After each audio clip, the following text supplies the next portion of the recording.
Hello, it's Cisvolk. Time to enjoy card making with me. I have been working a lot with stencils lately. Today I'm going to make a card using a stencil from the A00 series. I'm using this scallop nesting die and a die cut sentiment, which on it Happy Birthday or Happy Mother's Day, for which I'm using double-sided adhesive. I also use acetate sheets and various shaker elements. Let's get started. My card base is a C6 card, which is an A4 sheet in half. About 14.8 by 10.5 centimeters is the size of the front when folded in half. You can see that I powder my card base with talcum powder. Now I'm not doing that because I want to emboss, but because I want to tape the card and also mask the edges. The powder makes sure that the tape doesn't stick too tightly and that I don't tear up the paper when I pull the tape away. It's not so important that I stick it perfectly straight or that the edges stick out the same distance everywhere, as long as they are not too wide, because we do want to see the middle of the card. Just leave the edges wide. For the technique I am going to use, I've chosen a stencil from the A00 series, a stencil where the area between the open parts and the covered parts is about the same size and where there are not too many small details. You can see that it fits exactly on the card. I chose to make a red card. For this, I take 2 shades of water-based red ink.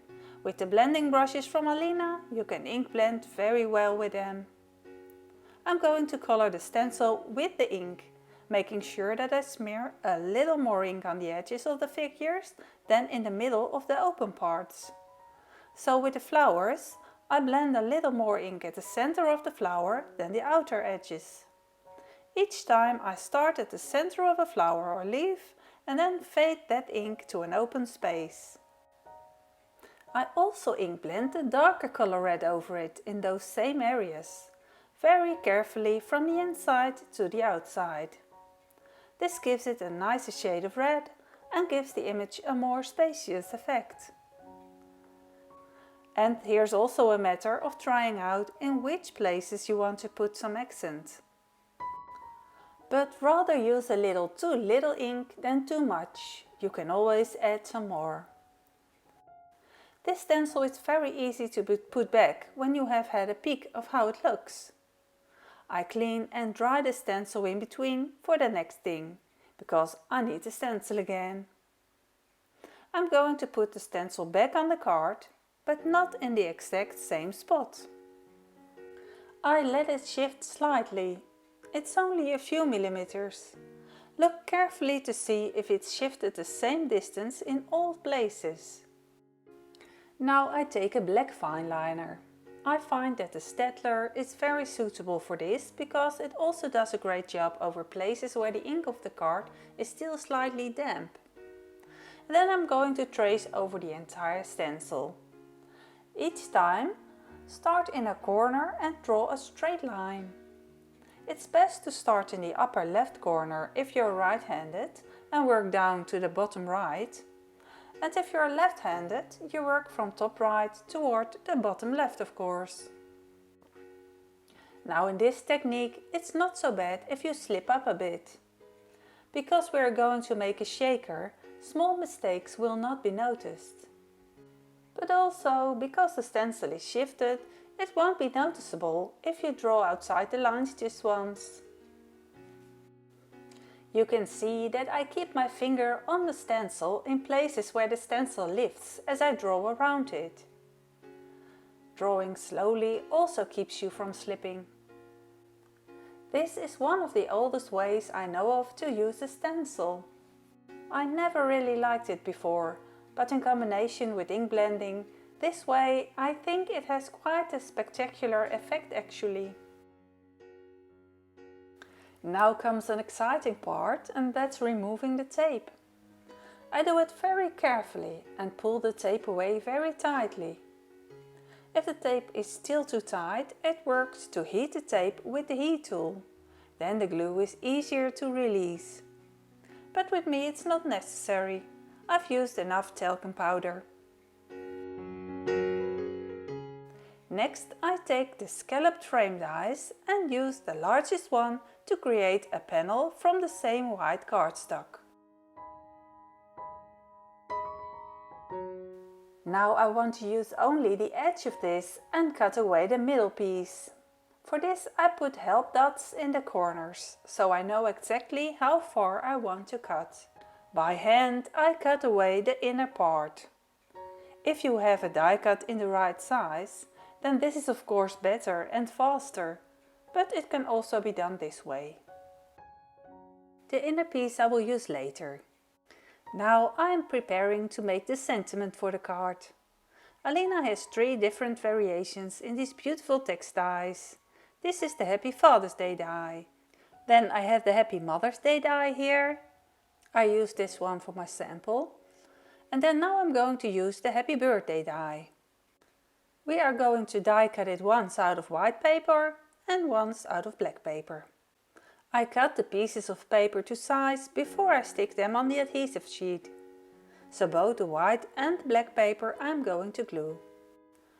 And because I want to glue the text onto acetate foil later on, I prefer to use the double-sided adhesive for this. Alina sells these in packs of 10. With these adhesive sheets you can make your own sticker of any kind of paper or fabric, or even make your own glitter paper. Now it's usually very tricky to get the sticky edge loose, so I prefer to grab a needle then. You need to just pull one corner loose, which you fold over, then you align it to the part that's not sticking yet. The opposite corner I loosened. When it's in the right place, then you press it on. The rest of the backing you can now carefully pull off and piece by piece you glue it down. Die cutting is done on the paper side. Make sure you don't accidentally die cut on the tape side, otherwise the adhesive side is wrong. I also attach double-sided adhesive to the piece of black cardstock. I usually go over it with my bone folder on the side of the tape, so that the tape sticks well everywhere. After die cutting both white and black paper, I carefully removed the die cut from the paper so that the glue part was still attached to it entirely. With a nice watercolor paint with gloss in it, I paint over the black letters. This text will be the shadow part of the text, so not much of it will be visible, but it gives a nice effect. But it's not a problem if I overshoot or work sloppy. At first I took a light color pink, but I changed my mind and went over it with a slightly darker shade of ink.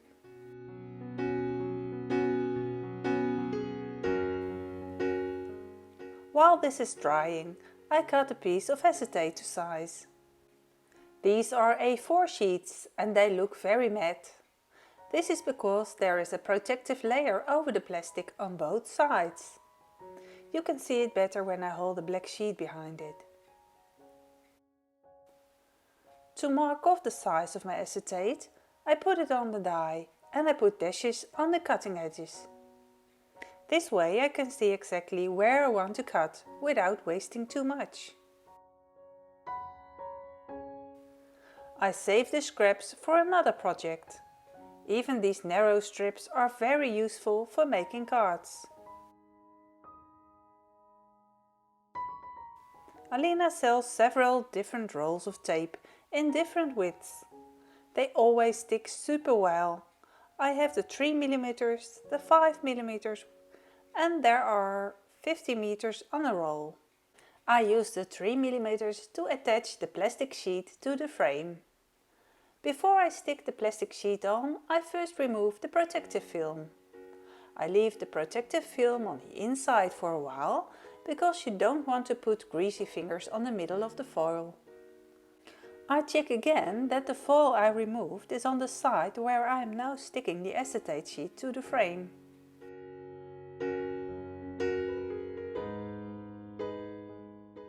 When I pull it off, I tape it back in the middle, so I can touch it here if I want. Here I have the 5mm white foam tape. There are 5 meters on a roll. This is the perfect foam tape for making shaker cards. It's important that the strips fit together properly. You don't want the shaker elements to fall out at the corners.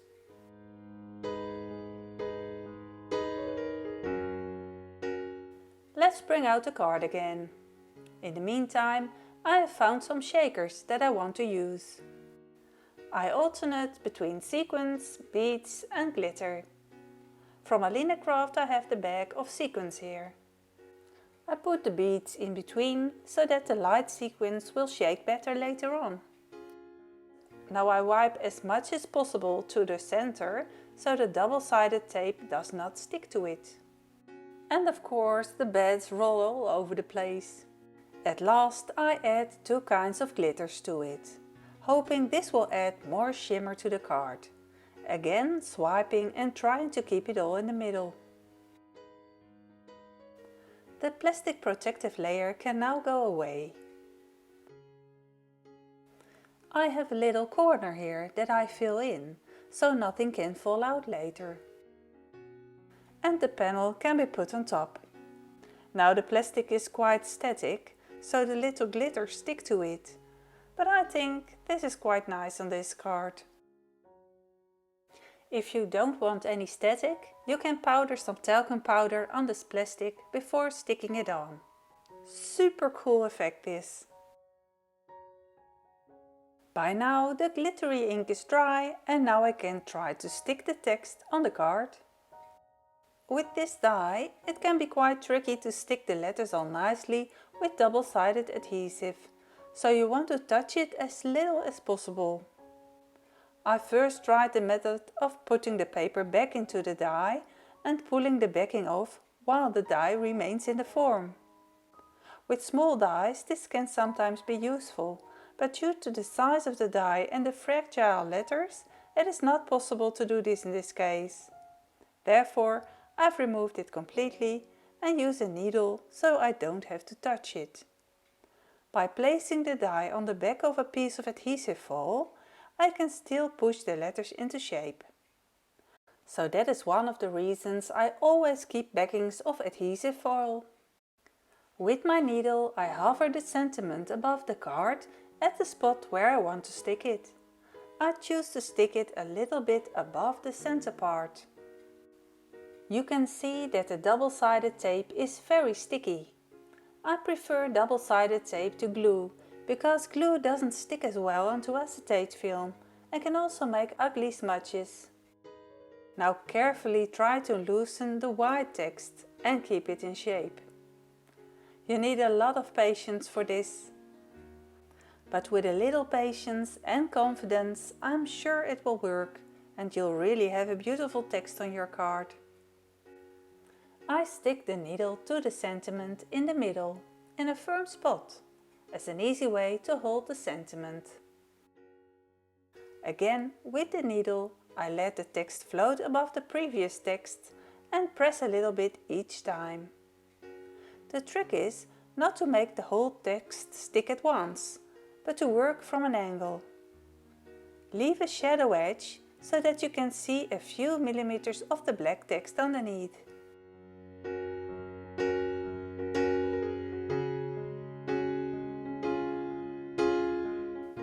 My card is ready.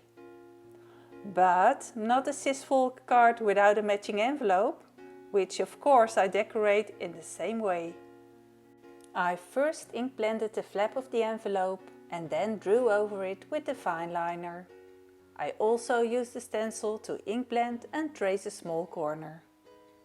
I don't let the lines go all the way though, so that also fades. Of course, drawing the lines can also be done with a pencil or gel pen or other color fine liner. Will you write me a comment in the comments to let me know what you think of this card? Or let me know which tips you found most useful? I also really enjoy reading your messages. For Mother's Day I already made this card. Here I have not added any glitter, but now you can see the underlying stencil a little better. Both are very beautiful. With shaker cards it's always a surprise what the card would look like in the end. I hope you enjoyed watching this video and I'm curious if you will try this technique yourself. All the products I've used are available in ALINACRAFT shop. The link to the shop and the products can be found in the description below this video. Sometimes you have to click on the word more to see them. Links to videos for other shaker cards I've made can be found by clicking on the I button in the upper right corner, and they are also in the description below the video. Please also become a subscriber of my own YouTube channel Cisvolk. It would be so nice to reach more people with my videos. I hope you'll have a nice day. Thank you and enjoy card making with me. See you next time. Bye bye!